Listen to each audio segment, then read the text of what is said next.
So when you're ready. Awesome. So, Rowan, thanks for joining us. I guess, what do you think's been the highlight of your career so far? So definitely the premiership. That flag meant a lot. This group had been building for so long. It'd been a rise. So we started off, sort of just adding to the group, winning game by game throughout the years, and that year it had that feeling, and we went on to win the flag, and that was definitely the highlight. Like playing with that group, with my brother, that was for me definitely been my highlight. And you've been at the club for a while now. What's been your fondest memory in that time? Yeah, so that flag, obviously, but just the people here. I just love the people here. This club has meant a lot to me, and just being around it and meeting the people and winning that flag for them as well. The supporters, everyone's been here for so long. It meant as much to them as it did to us as players. So that's something I'll never forget. And you were carried off the game, and you walked out with your kids and your brother behind you holding his ear. What was that moment like? I walked out of the rooms. I didn't expect people were lining up, and I couldn't look at anyone. That's probably when it hit. So I just sort of walked out. It was a proud moment. As I said, I wasn't expecting it, but it was awesome. It was a beautiful moment. And couldn't carry three, so Faz had to carry little bubs, but it was good. It was something I remember. And having Dwayne and Farron carry you off, they've obviously played a big role in your journey here. Yeah. So he's been here since I got here, before me. He's been amazing. So for him to be on one side of my brother, who obviously loved the bits, that was special. Got some good photos of that I'll put in a frame, I reckon, because them two mean a lot to me. Yeah, and I guess the question everyone wants to know is what was the reason behind that decision to retire mid-season? So 3 kids under 3, that was a big part of it. It was a combination of things. Uni as well, I got so much, priority shift.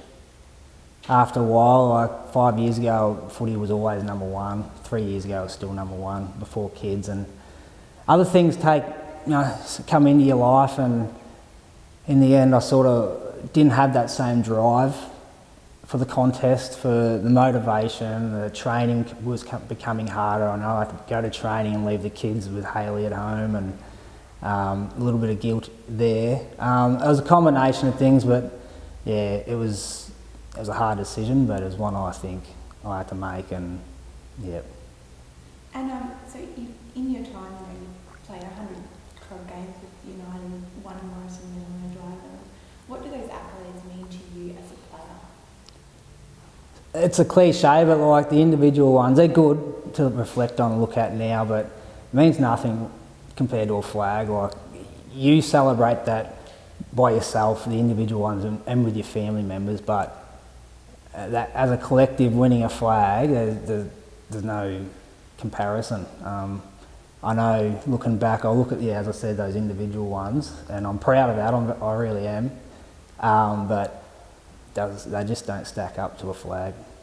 And I guess you said 3 kids under 3. Is that something you'd like to bring them back here one day and get to look at that board and see your name up there and see that flag and have you as co-captain of that premiership side? Well, that's going to be amazing when they walk in, and even now, I can walk back in now and look up at it and always feel proud, and this is this is the club that I love. And when my boys get old enough to understand that, for them to see a picture of me or my name up there and whatever, and it's going to be an awesome moment when they finally sort of comprehend what that means and whatever. So I can't wait for it.